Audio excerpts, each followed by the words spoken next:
We can go to 6:30. We have the space till 6:30, Okay, so nice. it's kind of early soiree. So it's either one or the other. You know, you don't have to be grammatically correct. We're poets. We've got two fantastic features today. Jeannine Pitas is our poet. She's a very fine poet. I love her work. She just launched a chapbook on Wednesday, and I want a copy. Do you have extra? Oh, yeah, I brought 5. Good. One of them is mine. Okay. Because I went to her launch for her first chapbook, which was called, what was your first one called? Our Lady of the Snow. Our Lady of the Snow, and you read a poem, and I went, wow, and I bought it. And then I was rereading your chapbook earlier this year, and I thought, I've got to feature her. I just love her work, so that's great. And then I got two of my favorite musicians who are becoming like a house band. They're great. They do quantum jazz. Our next open mic is a very special storyteller. I first heard Ariel at Banu's poetry event when she was out at Queen Gallery. And you told this just amazing, I guess, Persian story of the birth of light. And I was just swept away in just the beauty of the language. And to hear a real storyteller is always so special. Although I know today you're going, this afternoon or tonight, whatever it is, the soiree, you're going to be reading a poem, and that's a new direction for what you'll share. So please welcome. Yeah, thank you, Brenda. Yeah, and when she says that I'm a storyteller, this is a bit of a disclaimer because I'm not a poet. And so this is actually my first time composing a poem and reading it. Now, in my storytelling, I tell stories from the great 13th century mystical poet of love, Rumi, who I'm sure many of you have heard of. But today, the subject of my poem is surprisingly not Rumi, but a contemporary of Rumi. And I just wanted to give a bit of an introduction to this figure, a very important figure in Sufism, which is the mystical tradition in Islam. And the name of this figure is Haji Bektash Vali, who was actually a direct contemporary of Rumi. They both lived in Anatolia, which is in central Turkey. And there's many legends that they both met, which would have been very possible, but there's no historical confirmation of that. Now, Haji Bektash Vali, or Haji Bektash, as he's known as well, was not a poet like Rumi, but like Rumi, he founded an important order in the Sufi tradition called the Bektashi order. Now, the Bektashi order has had a very turbulent history. It survived suppression throughout its history, from the Mongol invasion in the 13th century to a very brutal suppression by an Ottoman sultan called Mahmud II in the beginning of the 19th century. And if that wasn't enough, when Kemal Ataturk came to power as part of his measures to secularize Turkey, this order was suppressed yet once again. And despite that, the Bektashi order is alive and well today and is actually a thriving religious community, not only in Anatolia, but in the Balkans, as well as in Albania. And actually, the capital of Albania, Tirana, is now the world center of the Bektashi order. With this long history, I won't even attempt in 25 words or less to explain the very complex tradition of the Bektashi order. It's complex on a philosophical, spiritual level. What I will try to do is just maybe list some of the core beliefs. And I guess if you would choose 5 core beliefs of the Bektashi order, I guess these would be among them. The first is social justice, of course, reflecting their own long history of being oppressed. Full social and personal equality between women and men. And in fact, throughout their history, that was one of the reasons why they were looked upon with suspicion, because this was an order where men and women participated in the sama, in the religious concerts, as equals, and this was looked upon with suspicion. A third core belief is the mutual respect and tolerance of all religious traditions. The Baktashi embraces religious diversity and does not want to suppress it. Yet another reason why, in its history, why it was looked upon with suspicion, because it was so different from what was going on around them. And I guess the last core belief would be compassion, a broad compassion for all life, be it human or animal. And I think this last is what I've tried to convey in this poem. It's an anecdote from a book called the Vilayetname, which is a collection of anecdotes of Haji Bektash. And I've tried to put this into verse. So any problems with the verse is my fault, the disclaimer as it were. But the poem is called Haji Bektash, Haji Bektash, and it goes like this. Aladdin, prince of the Selçuk line, longed for the mountains and forests of pine. On a hunt he went with his very best peers, with quivers full of arrows and fists holding spears. Together into the woods they all wandered, in searching for game. The day was squandered. Then on their path crossed a stag so fine, with antlers of silver and the grace of a hind. The stag is mine, the proud prince cried. The prince rode ahead, leaving the others behind. On his fast horse, his heart like a drum, beat the death knell of his prize to come. A gold arrow from his quiver he took and shot the prey. It moaned as it shook. Yet before it took its very last breath, the stag disappeared, just escaping death. Where did it wander in this forest of pine? The prince kept searching, losing more time. Beyond the forest was a cave deep and dark. A dervish lived there, as old as the ark. A group of students were his only company. They followed his teachings of love and eternity. Have any of you seen a stag pass this way? So the prince asked, weary from the day. He wondered at these men who lived in this cave. To live as they did, was this foolish or brave? To the prince's question, they offered a nay. Impossible, he thought, for the stag came this way. The prince asked again, and so the dervish came forward.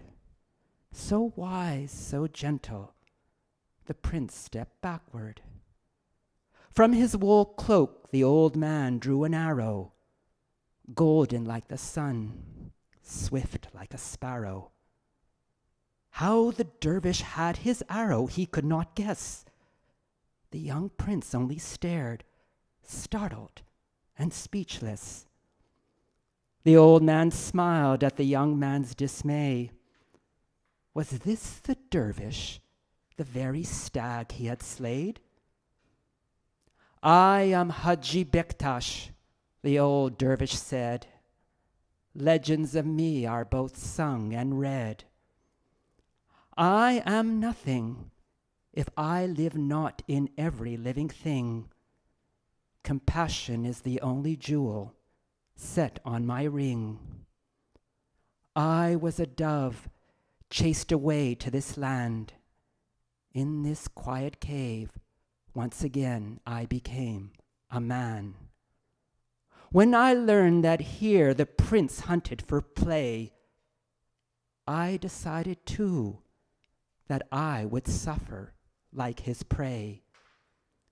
A stag I became until struck by your arrow that came from your quiver, which has caused so much sorrow. When you hunt the defenseless, only heartbreak you bring. The stag may be your brother, the boar your friend. With our own cruelty, we make the world dark. Every blow we inflict long after leaves its mark. Only compassion is strong enough to wash this away. In being a hunter, you become weaker than your prey.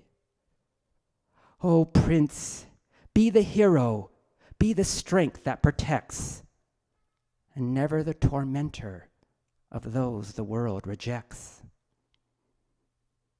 The young man trembled as he heard the old man. What he thought was courage, he saw was a sham. The prince from that day no longer became a hunter. Instead, from that day, the world had no better lover. He loved the sky, the earth, and every living thing. Fools thought he was weak. The wise knew he was a king. Other kings passed, but he remained standing. No one ever rebels against the one who protects the living. And into the vague cloud of legend, the dervish again hid. But the stories remain of the miracles he did. Thank you.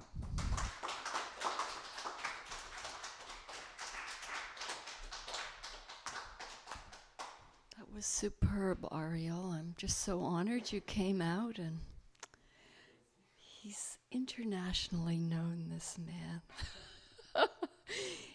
He performs all over, so I'm very, very honored. And thank you.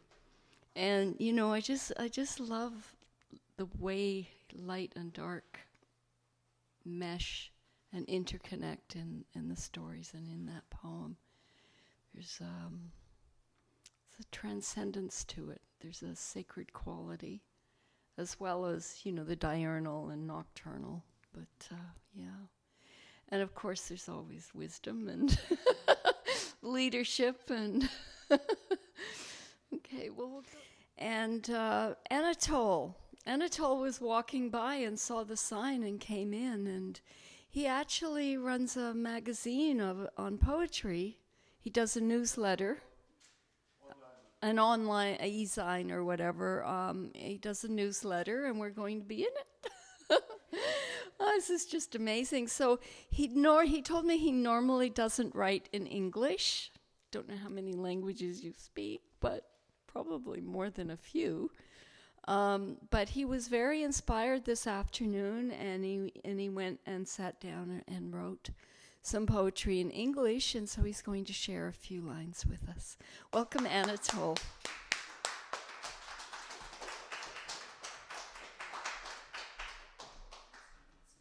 Okay. Good evening to everybody. First of all, I want to apologize about my bad language. And I'm writing very fast in other languages, about 5. Okay, it's about old Mirvish, this neighborhood. They are raising a skyscraper instead. If poor Ed knew, he would be mad. As the time passes, some of local artists may be already dead. Just the avenue of blur. What will happen with the poor? They will start drinking light Kur.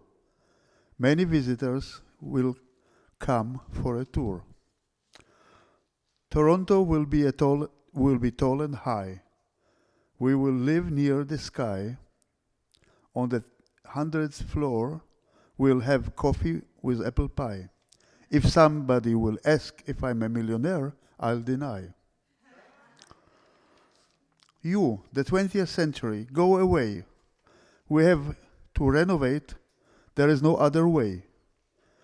From the big rivers to the bay, that's the end of all old Mirvish anyway. Well, that was delightful. Thank you, and very relevant. This is the first time Daniela is going to be sharing publicly, and she's going to be videoed and photographed too. Welcome, Daniela.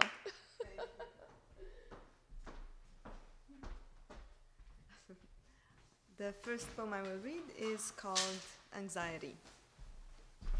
Oh, okay. Anxiety. The storm is shouting at me while my nerves attempt to calm, rummaging through do's and don'ts to shun panic and shut shutters. But they slam, fling, and flutter, wailing, bullying leftover reason. Thus my nerves slowly give up, so I can't leave the house. It growls out hostage debris, tiles and shingles, glass and splinters, from my house undone to pieces, to hit hard and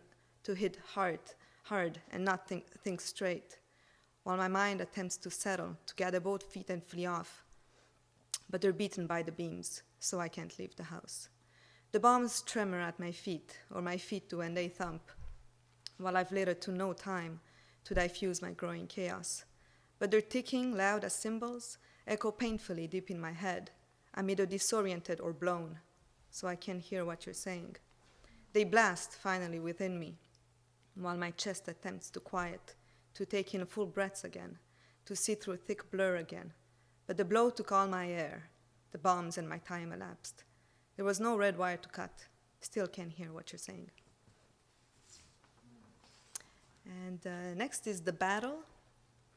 I cannot see the moon above through these trees so dense together, but I know that it is there, for its light shines on my fearful eyes. So I see then I am here to stay. I cannot see even a star through these branches locked in firmly, but I know that they are there, for they flicker in sync with my trembling heart. So I know then none can lead my way out. I cannot see a path to follow through this poison ivy at my feet, but I know that it is straight ahead, for there are no beasts in sight. So I know then they await that one step closer. I cannot see even my own shadow through this fog now risen to my knees, but I know it must be there, for the fog starts to vanish. So I know then the silhouette isn't mine. I cannot see to whom the shadow belongs through these beaded eyes, still salivating a feast. But I know my battle is ending, for I start to see the moon and the stars. So I know then I've lost and gone to the skies. Thank you.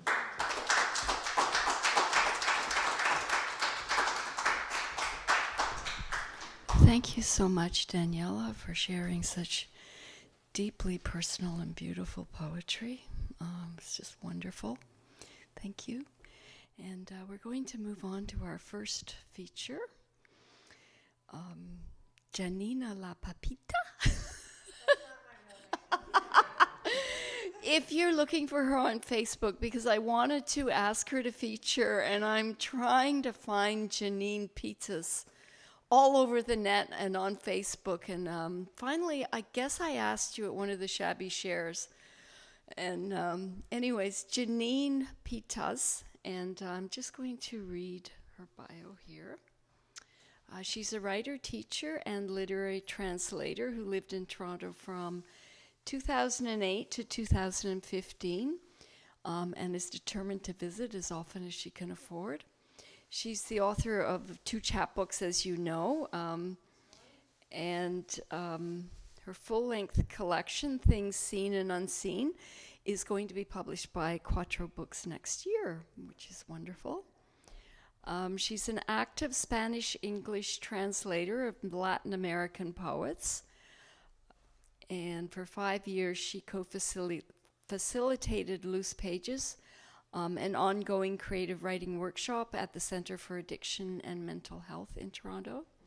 She's an activist. I don't know about that. Well, I heard you were down in Georgia. Yeah, I was. Protesting, yes. Yeah, I was. That's true. I know. She's currently assistant professor of global literature at the University of Dubuque in Iowa, where she's actively working to make sure that Donald Trump does not become the next president. Welcome, Jeannine.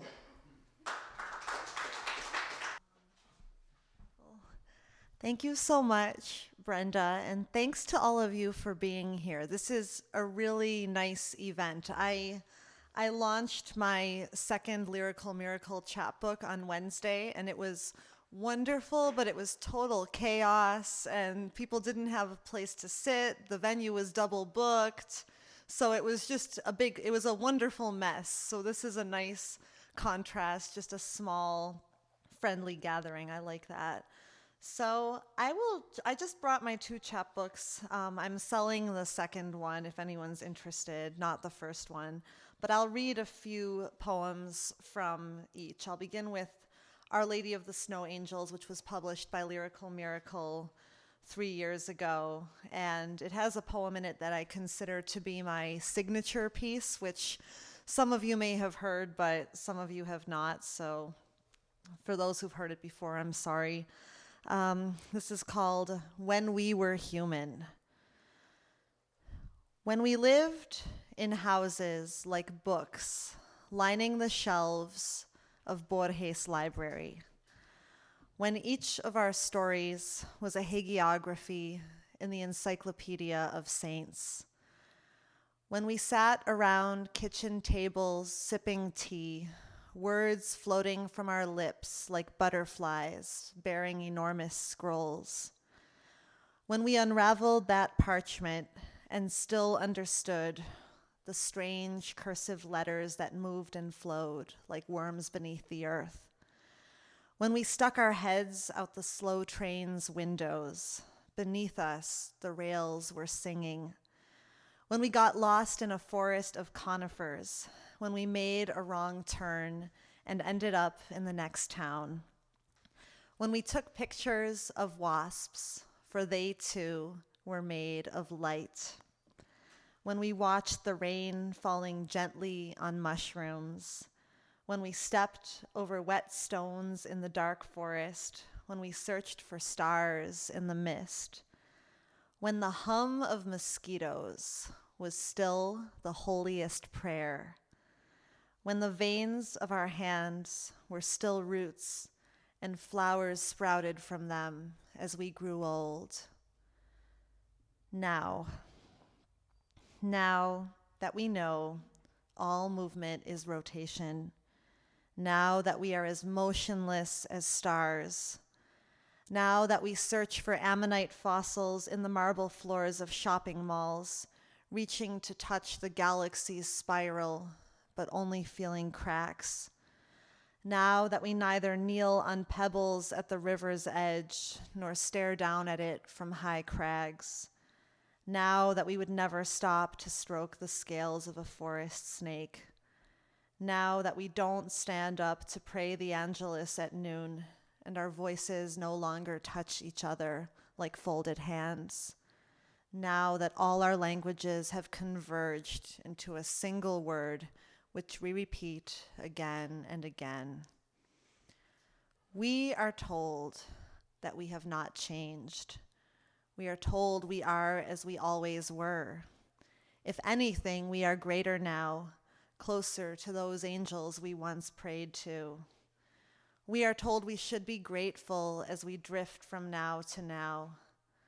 We are told that we are still human, but I don't believe it. Yeah, you guys don't have to. You guys can clap if you like, or not clap if you don't like. It's fine either way with me, I guess. All right, a few more from this one. This one is about, I lived in Poland very briefly, and in a rural community there, people had built these beautiful statues of the Virgin Mary and put them by the sides of the roads in the country. So this is called Roadside Madonna. There was a time when the deities spoke directly to us, their words on our lips, their hands entwined with ours. A time when our love, our chores, even our fighting was a dance for the gods who moved us. But then the music stopped, and they stood up and left, even though we begged them to stay. We built you, Roadside Maria. We crowned you in flowers and caped you in blue with the hope that you'd convince them. But for all this time, no one has come, and still you stand at the roadside waiting. And whenever I pass by, even though your cloak is chipping away, you still stretch out your arms. And as you place your hands in mine, for one moment, I forget I'm waiting in vain. We both forget we're stone. This one is called The Dolls, and I don't know, the inspiration behind it was many things, including Tchaikovsky's Nutcracker. The Dolls.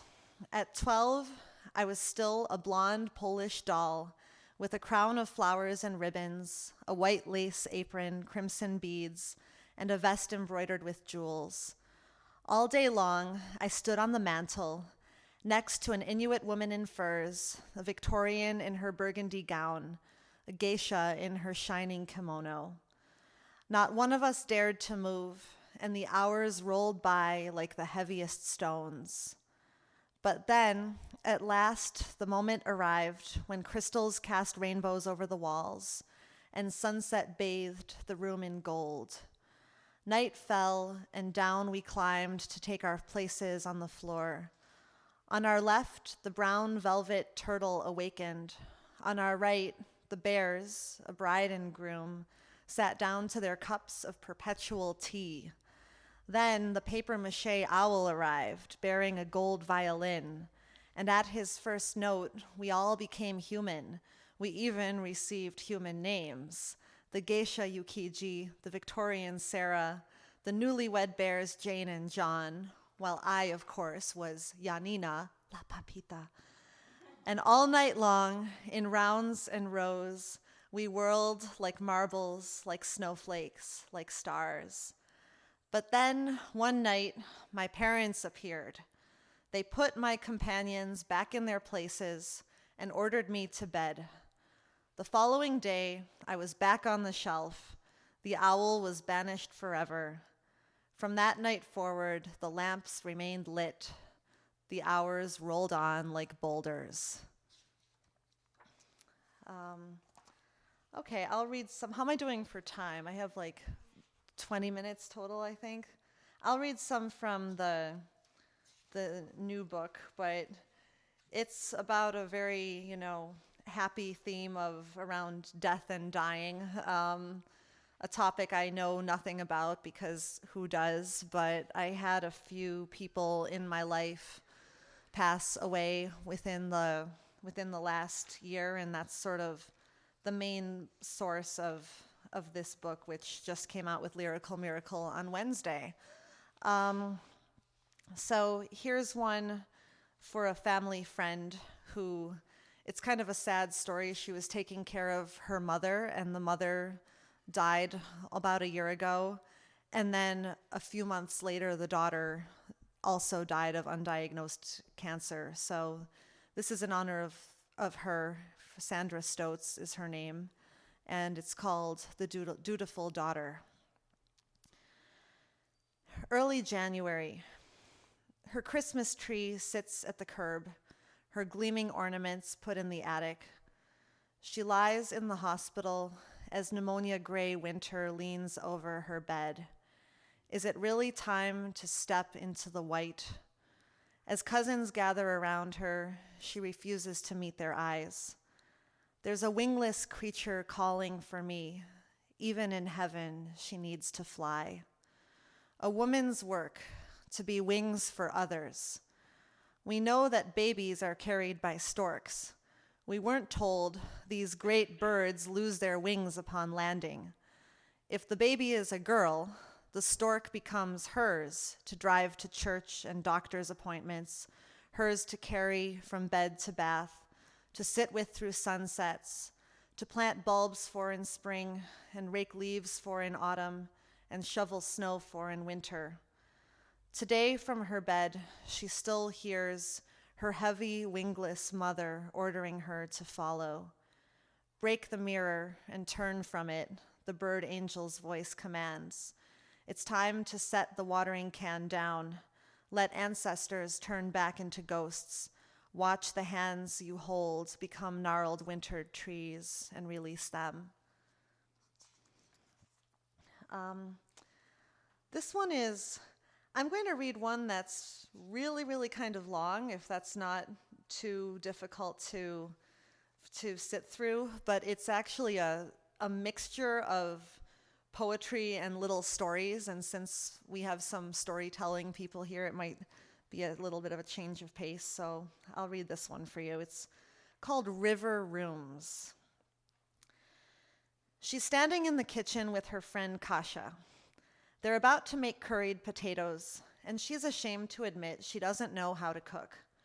Her mother wanted her to learn, but she resisted, just as she resisted shaving legs or plucking eyebrows or anything that would make her too conventionally feminine. She's paying for it now, 22 and clueless. Her room is a box within a box. She's happy as hell to be in a box, doing something with her life, conjugating her grandmother's verbs by day and learning to cook by night. There's no refrigerator in these rooms, so she leaves her food on the 7th floor balcony and hopes for the best. Sometimes, when washing her clothes, she likes to stand on that same balcony and wring each separate garment, watching the droplets as they splatter to the ground below. She enjoys these moments of subtlety. She likes to grip the railing and stare out at her life ahead. The river I fly over is the Wisła. Everything's a blanket. Everything's a box full of dragons. The same dragon that once flamed over Wawel Hill, now safely stowed away alongside the fireplace. I fly over you, past the castles, the churches, past the university that Queen Jadwiga relinquished her jewels for, past all the yellow boxes, cluttering communist weeds, sprung up where enchanted forests once grew. The room is white. She's sitting with Sam at the kitchen table. Christina left early. Her job starts at 7 a.m. Both of them, Christina and Sam, are mad at her for not doing her share of the chores, but lately she's been better at it. She and Sam are eating cereal when it comes. A knock. Once, twice. Their eyes meet. Don't open it, his glance affirms. They've been warned. They live in a transitional neighborhood. Any guest they knew would call ahead. She is not dissuaded. She has to see, to know. She stands, peeks through the peephole. There's a robber on the other side. In his hand, he holds a knife. He doesn't see her looking. He knocks again. She goes back to the table, sits. Her eyes lock with Sam's. They wait, they wait. Minutes, hours, years have gone by. She and Sam don't even speak anymore. But she still sits there waiting. The knocking hasn't stopped. The river I fly over is Rio Uruguay. Salto, I am coming for you, even though you no longer wait for me. The Southern Cross has settled, and people don't need a town where time has stopped. Among the conifers and palms I landed, along that river of painted birds. How I yearned to be one of them. She wanted a home with you. All of them did, but it's not possible to speak about the others. She did. She wouldn't give you a key. She wouldn't let you move in your things. She was ashamed of herself as well as you, of her desire, of the fire that shivered beneath this valley's heat. She was ashamed that Bibles and rosaries weren't enough for her. Students and work and a big fat paycheck and Esperanza's delectable nacatamales weren't enough. She needed bachata, late nights out at the Malecon. But she also needed a home, and she wanted it with you. She opened the door of her white-walled house. You didn't know you'd never be able to leave. You're always the wanderer while she sits inside, her hair iron gray. Even now, years later, she holds you. The river I fly over is Rio San Juan, always back to the center of the volcano whose lava is the everything of us. Always I fly to Managua, dreaded valley of sun at war, children who sell candy and piñol, markets twisting with flowers, hardly anything left but plastic colors, hardly any trees left in this forest of streets. She's ridiculously happy. For the first time in her life, she has reached out through the mirror. Not Alice through the looking glass. No, she's broken the mirror, dispensed with it altogether. There are so many more important things to look at than herself. But at 20, there's a lot she doesn't notice yet, so much she barely sees. The butterflies, for instance, dormant, waiting, 2 hanging shadows over her bed. October, November, they were at peace. Then she poked them to see if they were still alive, and they ran away. For a long time, she didn't notice they were gone. Among the rush of kebab vans and sailing bicycles and high table and gowns and everything shining, among debates and meditative walks by the river and rowers and college dances and spires that never stopped letting her dream, she didn't see when those butterflies left her, the first out of fear, the second of a broken heart. The river I fly over is the Cherwell, to the city built over 1,000 years of sacred books. I walk through the streets, the meadows, beneath the glow of Magdalen Chapel Tower. The gods may be gone, but here are their halos, and we collect them like litter from the ground. This room they made, everything they put in it, everything they thought would keep them safe. Her uncle's desk and couch covered in flowers, her grandmother's dining room table, the brand new bed from Sears with a perfectly soft memory foam mattress, old posters dignified by new IKEA frames, her friend Olga's paintings of aliens in lace collars, an orchid they promised they'd never forget to water. This room they made, where so many nights they sat on that flowery couch drinking flowery rose tea, where so many mornings they ate oatmeal in silence. Only when her tears at last move him to hold her, only in this sorrow does she ever come close to breaking through his distances. Sometimes they stare out the window at that high space tower, gleaming red and white. Each one sees the opposite color. Each one fears they're being led towards separate lives. The river I fly over is the Niagara, a tale of 2 cities with nothing in common but proximity, one the other's shopping mall. I left one for the other, but always go back. For me, they are forever attached, 2 wings of a cormorant sitting and waiting in the naked trees. You've changed, David says. You used to be special back when we first met, but then as the years started going by, you just got more and more normal. You haven't changed, says Ruth. Your context has changed, but not your essential you-ness. But what does that mean, your essential you-ness? It bubbles up, it threatens to rip, to unzip the double helix and leave it that way, not to unite each strand with others. I fly through trees that hold up mirrors, birds bearing brooms. I want to go back and down, but there's no place to land that won't make my feet fall off. And so I go higher and higher into the air, legs sprawled, arms flailing, higher, higher, still with the hope that I can be made whole. It's all the same blanket. We really are made of the stars. Maybe we truly are in constant flight, and our faith and love are just a sign, a glimmering sign of what's there all the time. Maybe we don't ever need to come down. The river I fly over is the Leith every time I try to be who I was. So that was really long. Thanks for putting up with that. I wouldn't have read something so long, like in a big venue, but since it was just a few people here, I thought you'd put up with that. I'll just do one more, because I think this is like, a lot of time here, and I'd like to hear some music. So I will read the title poem of this little collection here. So it's all, if you look at it later, you'll see it's all poems, elegies for people who've died, some of them famous people, some of them people I know. There's a poem in here comparing hell to the inside of Rob's No Frills, saying that both places are much too yellow.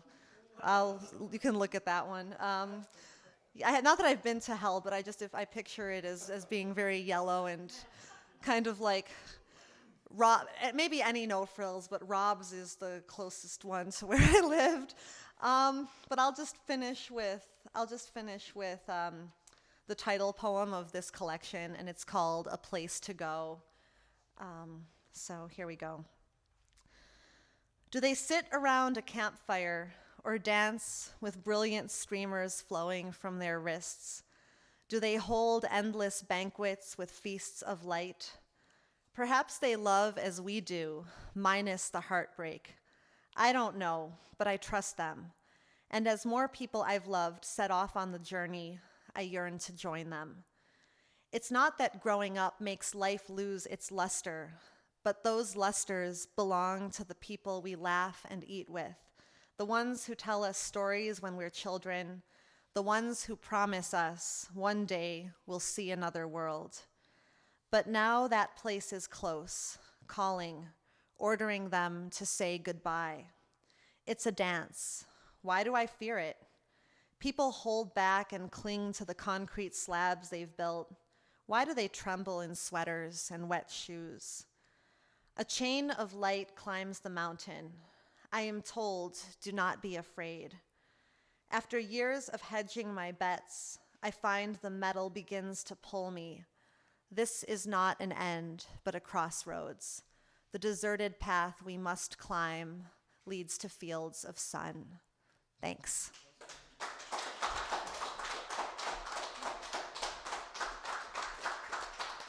Wow, thank you, Jeannine. That was amazing. I was just also very fascinated by your use of metaphor, and I was thinking it's a kind of magic realism that's got both, but in the metaphorical structures, and then you come back to the world, life, people. I don't know. It's just I absolutely love your writing.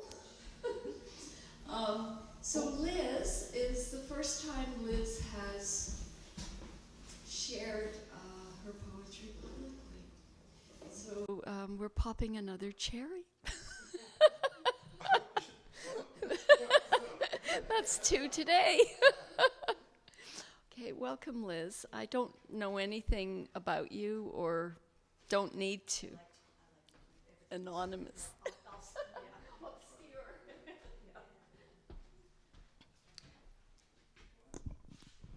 Hi, I'm Liz Pollack, and well, just to give you background, I am a technical writer and editor by day at a financial institution. So poetry is kind of the way I survive. And actually, indirectly, Jeannine is responsible for this poem, because it's the first poem I've written in about 10 years. And I wrote it at the Loose Pages creative writing group that she co-founded. She wasn't there when I wrote it, and then, but anyhow. It's called The Uncomfortability of Masks. Wooden with a touch of rictus, the mask lies in the corner of my room, its mouth agape in laughter or hunger or a snarl, its features rough-hewn and hastily formed, no delicacy or artistry evident in its making. I've not worn it in years. No need to in the absence of those who need to see me through its eyes. In the forest, there is no need for masks. All is as it seems, and all seems as it is, whether the greening trees and vines, the dark decay of last season's life, or the newness of bear cubs tumbling over their own paws. Here I live unfettered by masks and the uncomfortability they bring. My eyes see the world unobstructed. My breath draws in and exits my body freely. I am at liberty to be happy, sad, angry, and curious in this natural world without the judgment of mankind. The only rules: be alert to the rhythms of the forest, know the moods and runnings of the stream, live in each season as it dictates, and be as you seem. There is no place for masks here. They benefit no one except to banish the sun from the face. There is no place for masks here, so it shall remain in the corner of my room, or be relegated to a wall in Rosedale, a memento of more genteel and constricted times.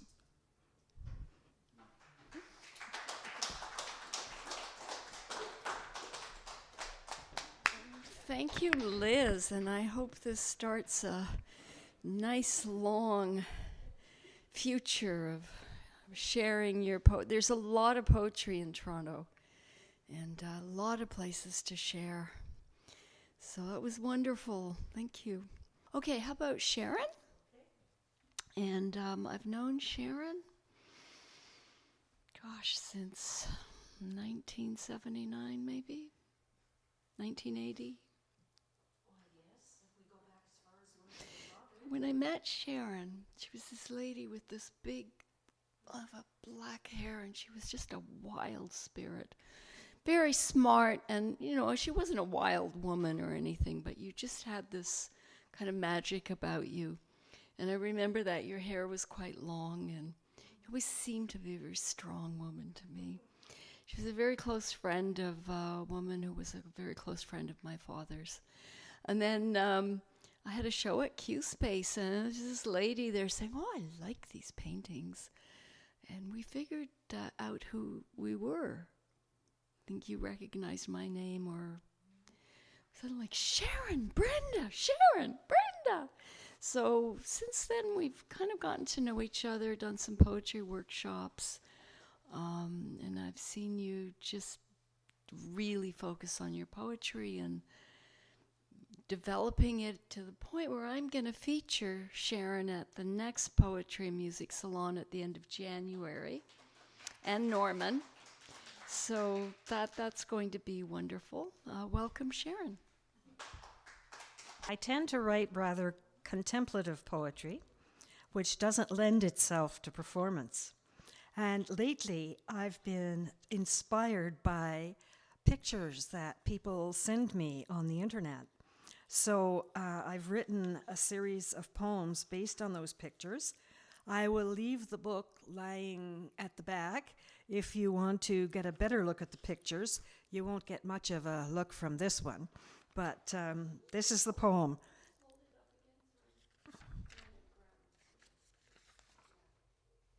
We are a river.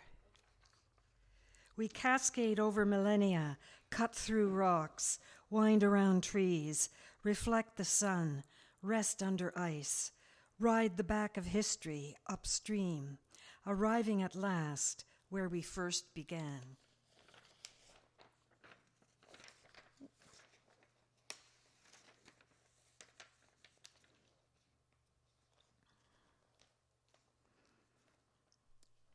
This is another one. It's a bit bigger, so you can see the poem is very short. The picture is very big.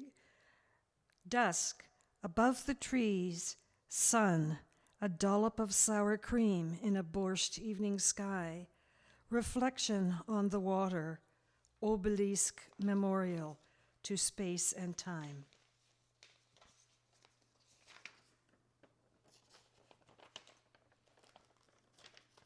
And this is another dusk one. You can probably see this picture because it's fairly large.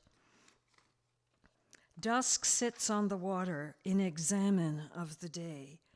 Sun gives one last wink before facing Mecca.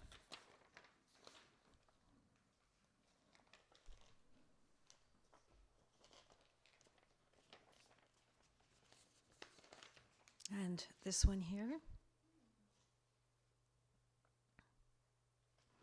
Tree of life, bent from the weight of the world, holds on to bedrock, shelters new growth.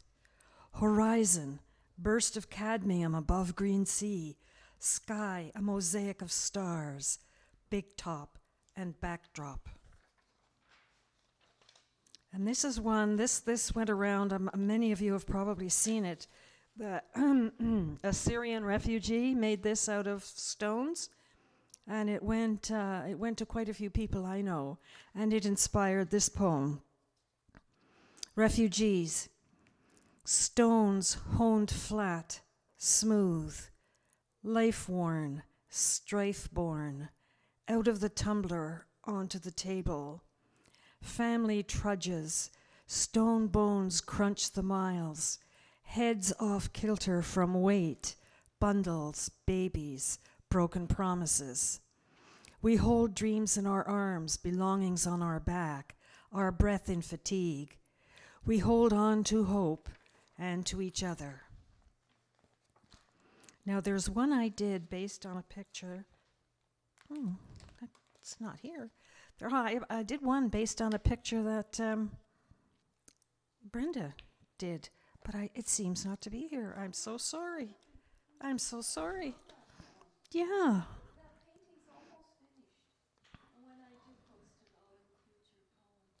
Yeah, that's very strange, very strange. This is one I wrote my son, who was 1 last March. He's soon to be 2. That'll be my last reading. I initially called it Hey Boy until my half-Filipino son pointed out to me that might be offensive to some people. So it's now Hey Guy. Don't let the world poke its fingers in your eyes. Keep them open wide with wonder. Learn to be street smart and dream foolish. One arm loose to embrace the unexpected, those whom others have rejected, possibilities not everybody sees. Sometimes the world is a giant soccer ball leaking life. Put it back in. Find a patch to seal it. Hey, Guy, your smile is a boat carrying the hopes and dreams of those gone before you, the hope and love your family gives you to share with the world. Faith is not about beliefs. It grows from experience, living through stories, in the syllables of poetry, the beats of music, the motion of the artist's hand, smearing a canvas with visions. Even the image of darkness acknowledges light. How else would we know?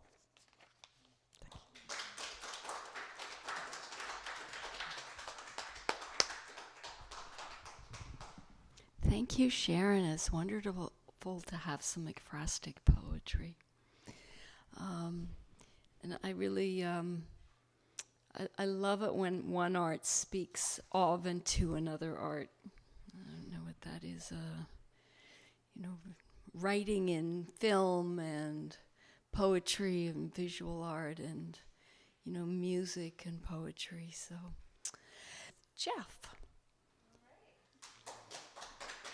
And this is Jeff Cottrill. He's a poet. It's humor and slam and crazy and funny and smart. And what else? Welcome, Jeff. Oh, the microphone shocked me. Okay. Totally new, untested. It's called This Is Not Real Poetry.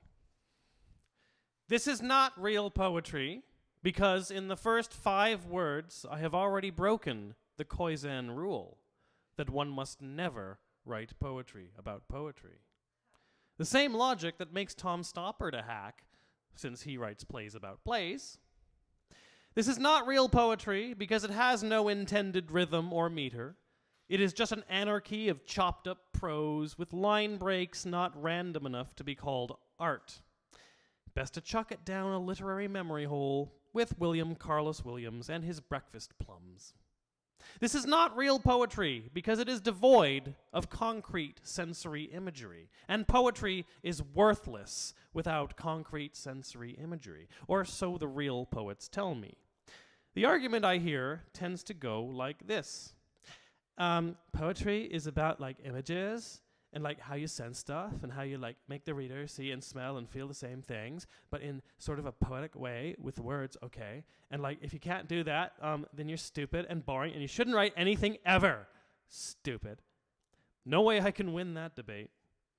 This is not real poetry because it is about ideas, not emotions. Because it is about thought, not feeling. Because it is about content, not style. Because it is about reason, not passion. I hope I can build a bonfire big enough to burn the complete works of Alexander Pope, Jonathan Swift, Voltaire, and the rest of the 18th century. This is not real poetry, because we all know what real poetry is. Real poetry is never funny. Real poetry is never affable. Real poetry is never simple. Real poetry is never direct. Real poetry is a harsh, scholarly discipline that one cannot do properly without a lifetime of labor and sacrifice, crafting every word and syllable with a sick obsession of a sexually starved madman, rewriting and refining every line as if a speck of imperfection would spark the pain of 1,000 migraines, suffocating in pain and misery and bile, but always with cool sound bonding.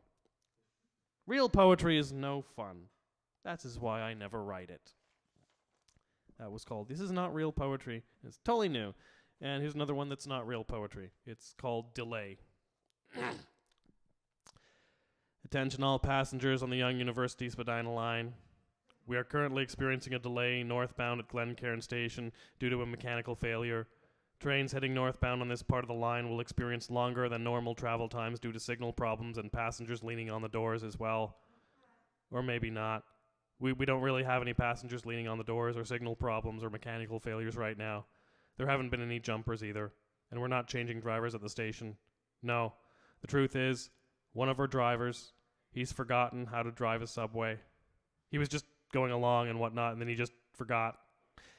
Now he's sitting there trying to remember, but it's taken a while because driving a subway's hard. We know you're probably late for work, or somebody's expecting you, or you need to get home to let the dog out, or whatever. We know you've got very important places to get to right now, but well, we really don't care. It looks like you're not going to get there anyway. Seems you're going to be sitting there for an excruciatingly long time, or standing, if you're in one of the more crowded subway cars. Just standing there, trapped inside the subway, surrounded by strangers, one or two of whom might even be insane. Who knows what they're about to do? Maybe they'll scream in your face, or fondle you, or try to convert you to some emu-worshipping cult. Or maybe you're the insane one and you don't even know it. Now you're stuck with that thought, and it's freaking you out. You're about to freak out on a stalled subway car in the middle of dozens of strangers. Maybe insanity really is the best way to cope with being stuck on a delayed subway. Better than staring into the blackness of uncertainty. Better than feeling like a character in a Beckett play, stagnant, useless, devoid of purpose or meaning. Maybe insanity is preferable to that. I don't know. I'm just the subway announcer. We continue to experience a delay northbound at our Glencairn station. Looks like it's going to be a while. Our subway driver is feeling especially stupid today and can't remember how to drive a subway. We'd like to help him out, but, well, we're too lazy. Guess all you can really do now is make the best of it. Sit back and relax. Or stand if you don't have a seat, but try to do it in a relaxed and comfortable way. Try to think about the good things. Think about rainbows and fur animals or something. Think about ice cream on a hot day.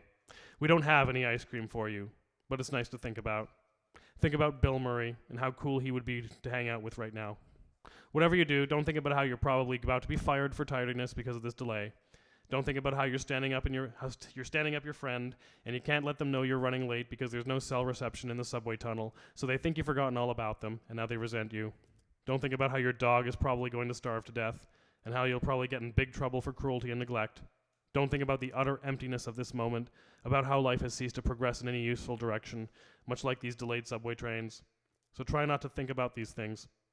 We continue to experience a delay northbound at our Glencairn station. There are shuttle buses running between Downsview and Eglinton West. There are many shuttle buses running, but all of them are not in service. They could be in service, but they're not. They're making all the station stops on the route. They could be picking up and transporting stranded passengers along as we speak, but they're not, because we just don't feel like it. There's now one shuttle bus that's picking passengers up at Eglinton West Station, but it's short turning at Riddell Avenue. Whatever you do, try not to instigate a riot. Please resist the temptation to form an angry mob and break out of the subway trains and march to the TTC headquarters and depose the people in charge by violence if necessary. Please leave this idea in your daydreams only, and do not let it surface into reality. Please do not call up visions of a future utopian society in which all people love their neighbors and the world produces ample resources to sustain all human lives and urban transportation systems always offer competent and reliable service. Please do not anticipate a golden age of this sort, because it's not going to happen. Attention all passengers on the Young University Spadina line. The delay we were experiencing at our Glencairn station is still in progress. Suck it up, dipshits. Next time, hail a cab. Thank you.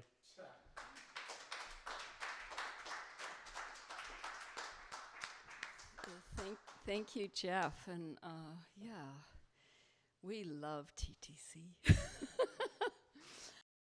Okay, I don't have the notes, but you do your very own special brand of quantum jazz. It's visionary. It's mystical. It's underwater. It's neither arriving nor departing. It's the dream time. Whenever I hear these guys play, I go right into the dream time, whatever that is. And you've been playing together for how long? Decades. Decades. In probably 3 other bands together. Wow. So And as we get older and more forgetful, we become more improvisational. So they've kind of become the poetry music salon house band. And they're wonderful. They record the whole show. It will be up on SoundCloud. You'll all be there. And they also give me that very high quality audio recording, and I put it with the video. So they're amazing. So enjoy. And I guess you've all got it figured out. Norman Allan is a Toronto poet, artist, man about town.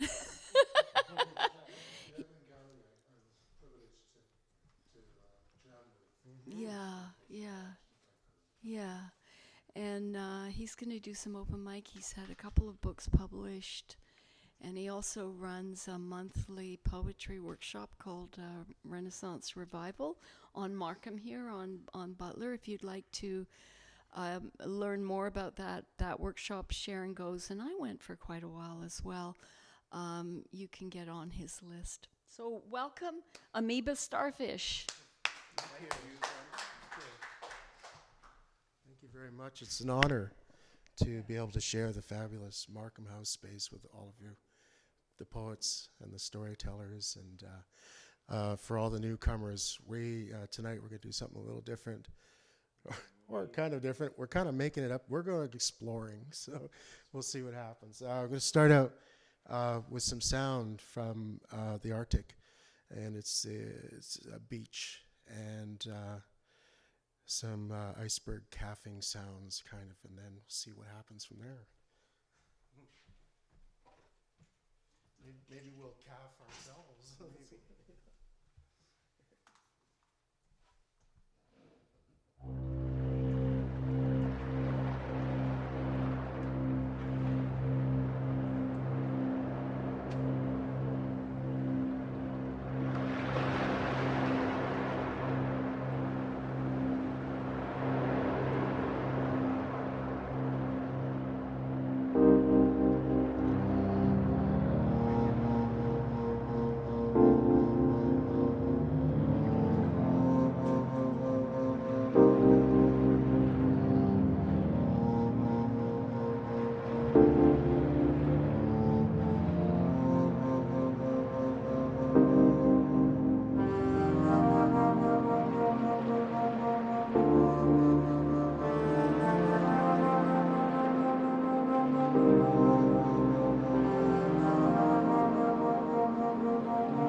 lost clothes.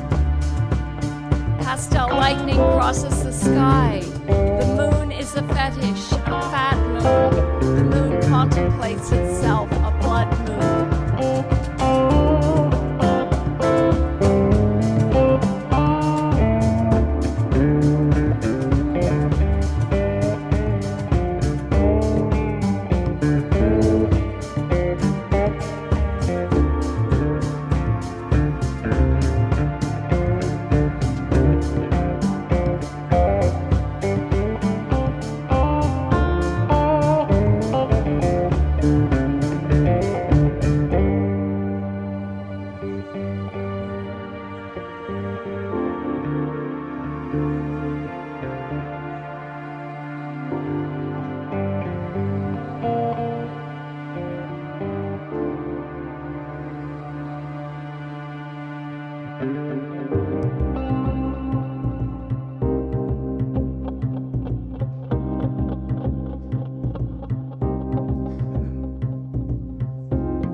Walking the dogs on such an autumn day, before the storm, this beauty in the valley, folding leaves and trees, yellow, you know, orange, grey, green, lichen sticks, all that stuff, your natural beauty, the light through this array, which leaves me cold. All these things are vanishing, like my drawing of Magoo. So fragile, the drawing, just we two saw it, shared it, before I tried to embellish it. The beauty died, like my several loves that barely breathed. If life were long, I'd sit, but life is fleeting. So I'd run hither and yon, looking for a place to sit and toast. The day is now gone. Life flees right through us, folds its tent.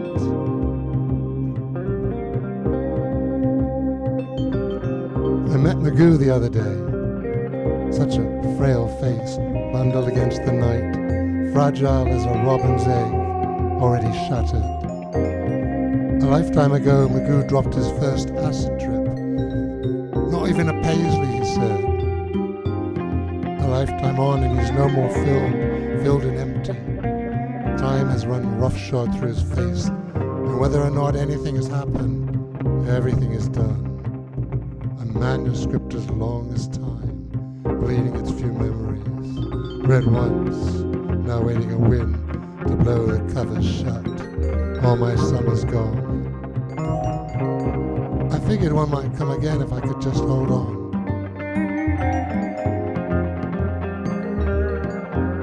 Lucky leaped.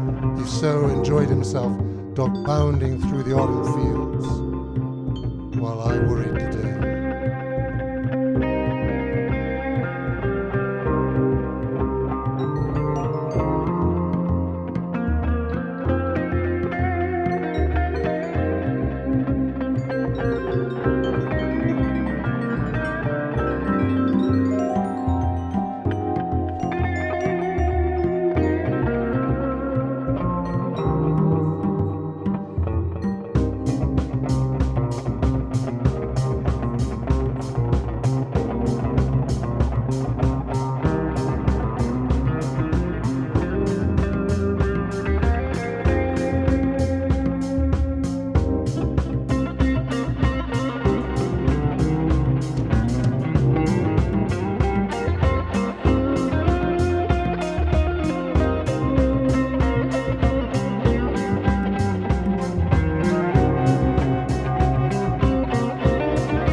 Sean. Thank you for sharing that with us.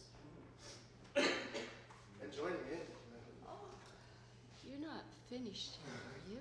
No. It's only 6:15. We could do another 5 or 10 minutes if you have.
thank Jeff and Phil for a fabulous set, and thank Markham House for their generosity and warmth and just incredibly supportive of events that happen here.